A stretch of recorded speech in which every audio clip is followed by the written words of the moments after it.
دوستو، خداوند کا کلام آپ تک پہنچا ہے۔ پلیز لائک اور شیئر لازمی کیجیے۔ God bless you. یوحنا 20واں باب۔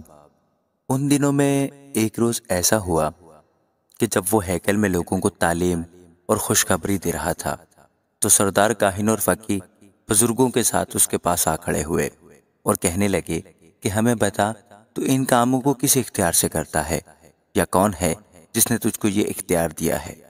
اس نے جواب میں ان سے کہا کہ میں بھی تم سے ایک بات پوچھتا ہوں، مجھے بتاؤ، یوحنا کا بپتسمہ آسمان کی طرف سے تھا یا انسان کی طرف سے؟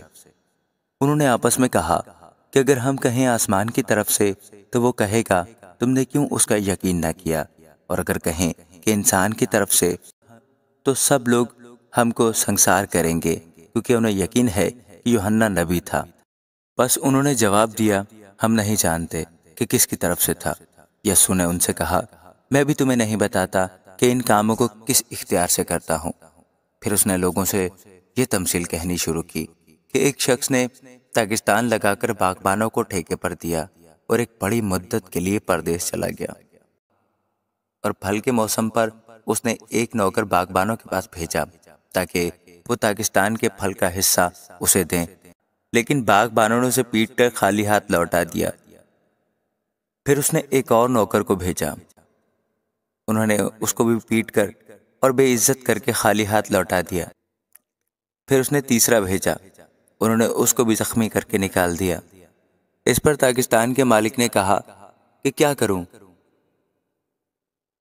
میں اپنے پیارے بیٹے کو بھیجوں گا، شاید اس کا لحاظ کریں۔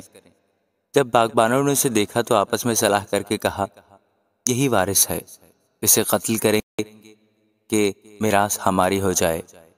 بس اس کو داغستان سے باہر نکال کر قتل کیا۔ اب داغستان کا مالک ان کے ساتھ کیا کرے گا؟ وہ آ کر ان باغبانوں کو ہلاک کرے گا اور داغستان اوروں کو دے دے گا۔ انہوں نے یہ سن کر کہا، خدا نہ کرے۔ اس نے ان کی طرف دیکھ کر کہا، پھر یہ کیا لکھا ہے کہ جس پتھر کو معماروں نے رد کیا وہی کونے کے سرے کا پتھر ہو گیا۔ جو کوئی اس پتھر پر گرے گا اس کے ٹکڑے ٹکڑے ہو جائیں گے، لیکن جس پر وہ گرے گا اسے پیس ڈالے گا۔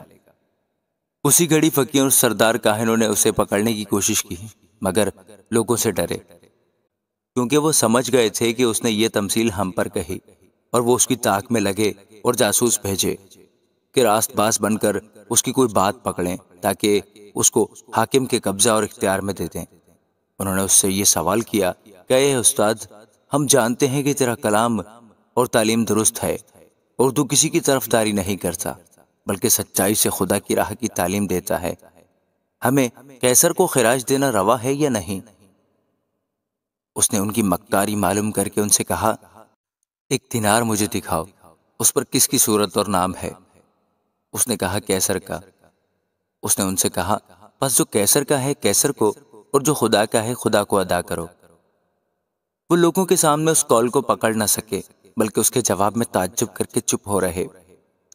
پھر صدوقی جو کہتے ہیں کہ قیامت نہیں ہوگی، ان میں سے بعض نے اس کے پاس آ کر یہ سوال کیا کہ اے استاد، موسیٰ نے ہمارے لیے لکھا ہے کہ اگر کسی کا بیاہا ہوا بھائی بے اولاد مر جائے تو اس کا بھائی اس کی بیوی کو کر لے اور اپنے بھائی کے لیے نسل پیدا کرے۔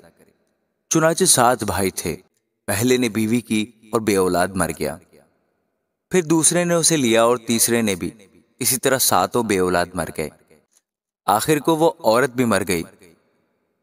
پس قیامت میں وہ عورت ان میں سے کس کی بیوی ہوگی؟ کیونکہ وہ 7 کی بیوی بنی تھی۔ یسوع نے ان سے کہا کہ اس جہان کے فرزندوں میں تو بیاہ شادی ہوتی ہے، لیکن جو لوگ اس لائق ٹھہریں گے کہ اس جہان کو حاصل کریں اور مردوں میں سے جی اٹھیں، ان میں بیاہ شادی نہ ہوگی، کیونکہ وہ پھر مرنے کے بھی نہیں، اس لیے کہ فرشتوں کے برابر ہوں گے اور قیامت کے فرزند ہو کر خدا کے بھی فرزند ہوں گے۔ لیکن اس بات کو کہ مردے جی اٹھتے ہیں موسیٰ نے بھی جھاڑی کے ذکر میں ظاہر کیا ہے۔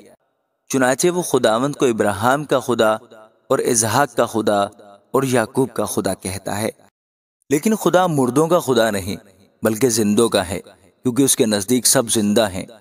تب بعض فقیوں نے جواب میں اس سے کہا کہ اے استاد، تو نے خوب فرمایا، کیونکہ ان کو اس سے پھر کوئی سوال کرنے کی جرت نہ ہوئی۔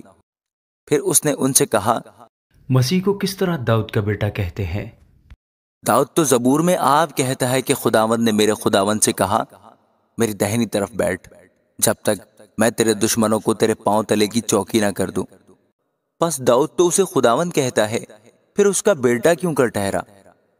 جب سب لوگ سن رہے تھے تو اس نے اپنے شاگردوں سے کہا کہ فقیوں سے خبردار رہنا، جو لمبے لمبے جامے پہن کر پھرنے کا شوق رکھتے ہیں اور بازاروں میں سلام اور عبادت خانوں میں اعلیٰ درجہ کی کرسیاں اور ضیافتوں میں صدر نشینی پسند کرتے ہیں، وہ بیواؤں کے گھروں کو دبا بیٹھتے ہیں اور دکھاوے کے لیے نماز کو طول دیتے ہیں، انہیں زیادہ سزا ہوگی۔ آمین۔